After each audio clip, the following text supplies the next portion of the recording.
Hi. I wanted to tell this story since I became acquainted with Raphael's painting The Expulsion of Heliodorus from the Temple, the Heliodorus Stele, and, also, the Rosetta Stone. Raphael's painting, from the Renaissance, depicts an event that supposedly happened in the 2nd century BCE, in Jerusalem. Both the Rosetta Stone, found in Egypt, and the Heliodorus Stele, found in Israel, are artifacts actually made in the 2nd century BCE. So, how do they relate? That's what takes us to this story. But, let's go back in time. No, that's too much?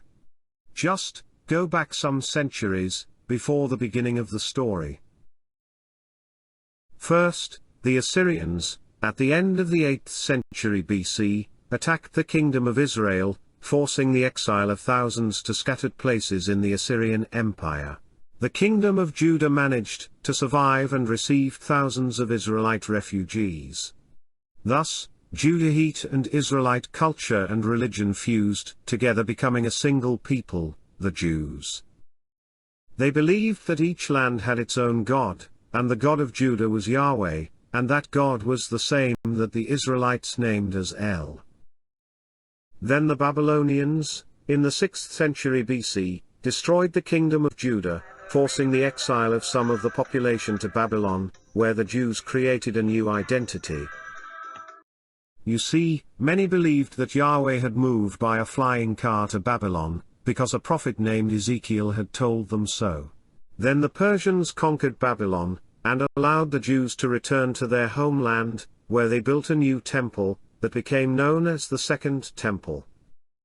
But many stayed in Babylon and prospered there. Around 330 BCE, a young conqueror, in a very short span of time, brought Greek culture and civilization to a large portion of the known world, creating the so-called Hellenistic Empire. This empire was short-lived because the young conqueror, Alexander the Great, son of Philip II of Macedonia, died at the age of 32, but his influences lasted for centuries. Alexander's conquests included the Palestinian territories that were under Persian rule. So, many Jews migrated to Egypt, in search for new opportunities, and they formed a large community in Alexandria. There, they translated the Hebrew Bible into Greek. With Alexander's death, the conquered empire was divided among its generals. Egypt was seized by Ptolemy Soter-Largus, founder of the Ptolemaic dynasty. The territories of Asia and Middle East fell under the rule of Seleucus Nicator, founder of the Seleucid dynasty. Between these two territories, Coele-Syria, which included Phoenicia, was often the subject of dispute because it lay geographically between the two kingdoms. In 203 BCE, the Seleucids, led by Antiochus the Great, took Phoenicia and Palestine from the Ptolemaic kingdom. Later, Antiochus gave his daughter, Cleopatra of Syria, to be married to the Egyptian king Ptolemy V in order to harmonize relations between the two kingdoms. Antiochus also tried to conquer Greece, but in 188 BCE, after 4 years of war, the Romans defeated Antiochus and forced him to withdraw from many of the conquered territories and surrender his naval fleet. As a guarantee and part of the peace agreement, the Romans took Mithridates, his son, captive to Rome. Since he was a captive in Rome, Mithridates would be removed from Antiochus' will, and the heir would be Seleucus, his brother. In 186 BCE, Antiochus III dies while attacking a temple at Susa, trying to take possession of the gold stored there. The hard lesson remained for future rulers of how dangerous it is to tamper with religious power. In 180 BCE, Ptolemy would be assassinated, and Cleopatra would become ruler of Egypt. Before being assassinated, Ptolemy claimed Coele-Syria from the Seleucids, and was preparing an attack on the neighboring empire. Antiochus' children were, among others, Seleucus Philopator, who succeeded his father as king of the Seleucid Empire; Laodice, who married her brother Seleucus, becoming queen of the Seleucid Empire; Cleopatra I of Syria, who married the Egyptian king Ptolemy V Epiphanes. Mithridates, was taken to Rome as a prisoner to guarantee good relations between the Romans and the Seleucids.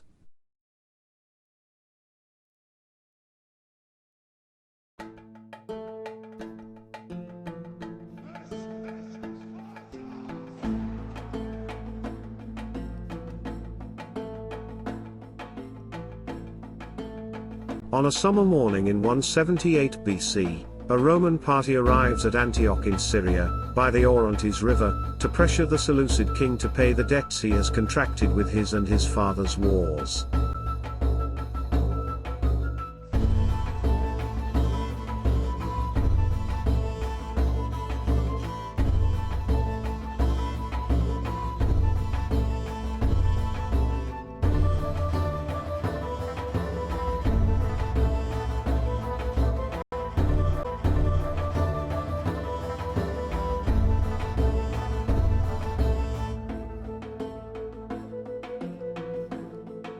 Hey Helio, the Roman ambassadors are arriving but Seleucus don't want to talk to them.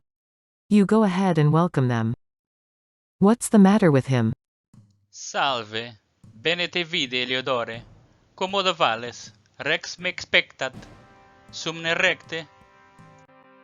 Good to see you, Eliodorus. How are you? The king is expecting me, right? Hello, Senator Gaius Laenas. You're very welcome. Come in, please. I bring a very important message from Rome to the king. So, where is Seleuco? The king is not feeling well. I can receive that message from Rome and deliver it to the king. No problem. So, here is the message. Well, it's not a message, it's a demand. The Senate and the people of Rome demand from King Seleucus Philopator the delivery to our treasury of 4,000 talents of gold, during this year, for war reparations and agreement signed with Antiochus, his father.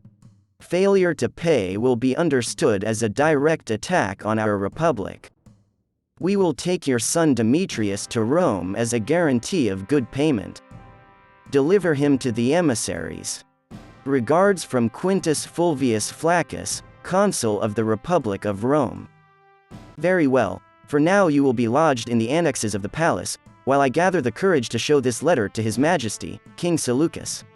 The servants will take you to your rooms.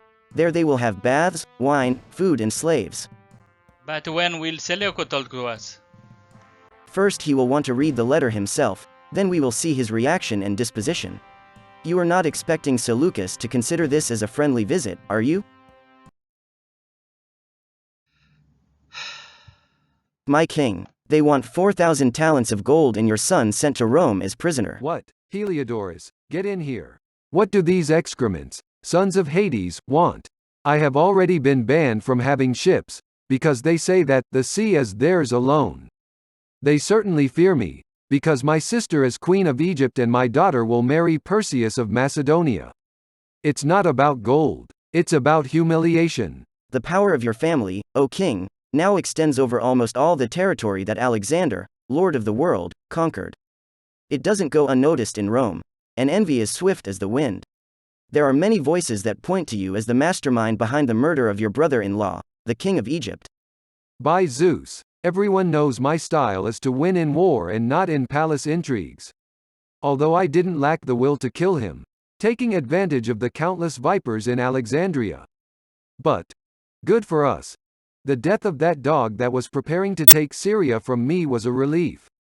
The good news was that my dear sister inherited Egypt. Joining our forces with Cleopatra's, we can stand up to the Romans. Join forces with Cleopatra and stand up to the Romans? Have you gone crazy? In Alexandria you have a reputation for perfidiousness. Cleopatra would have a hard time convincing the Egyptian court that you would be a good ally against the Romans. Well, I must agree with you. Indeed, Cleopatra already had great difficulty canceling the war that Ptolemy was preparing against me before he died. What do you propose then? As for us, the Romans have already proved several times that they carry out threats. What can you say? They're better friends than enemies, so let's pay. Where am I going to dig up that amount of gold? 4,000 talents? With that fortune I would buy all of Rome. Let them have the infant taken to Rome. What can we do? Shall we pay? This is the end of the Seleucid family. It is your end, too, Heliodorus. Go. Go through all the capitals of the empire and thoroughly check all the treasures. I'll take care of it right away. Meanwhile, expel the Roman emissaries because I do not want to feed these parasites. Right.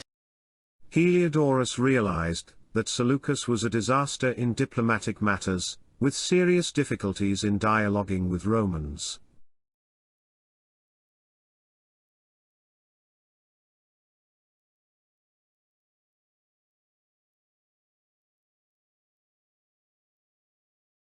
Is everything going nice here? I want to make sure you're comfortable. Everything nice, thank you. But Seleuco doesn't even come to greet us. Why? The king is not in very good health, but he ordered you to be given the best of everything. I hope everything is to your liking. Oh yeah, I'm especially pleased with this Persian girl. Is Rosanna her name? I think I'll take her to Rome. My name is Roxana. Do you like me, sir? You can have me in exchange for an offering to the temple. Helio, you can go about your business, and I guarantee courtesy to our guests. May the gods show you all the joy. Now I have to leave for a few moons. See you much later. Lidoro, you should visit me in Rome soon. It'd be so much fun. You can get Mithridates to join us. Well, Gaius, can we continue? We were talking about Demetrius going to Rome. We can talk about it later. But yeah, he will be treated like any other prince, just as Mithridates has been until now. Rest assured, Rome likes to treat her allies well, and the Seleucid family has been our ally, at least since Antiochus signed the peace treaty 10 years ago. All you have to do is keep paying. I thank you with all my heart. I am queen, but I am also a mother. But tell me, is Demetrius yours and Seleucus' son? You are both Antiochus' children. I'm curious how it's possible for siblings to have normal children. In Rome it's not customary for siblings to have children. It's weird. I am the wife of Seleucus. The rest is state secret. We are gods, human rules don't apply to gods, and it is all said. Alright. I was asking just out of curiosity. No big deal. Now, this massage is making me very horny.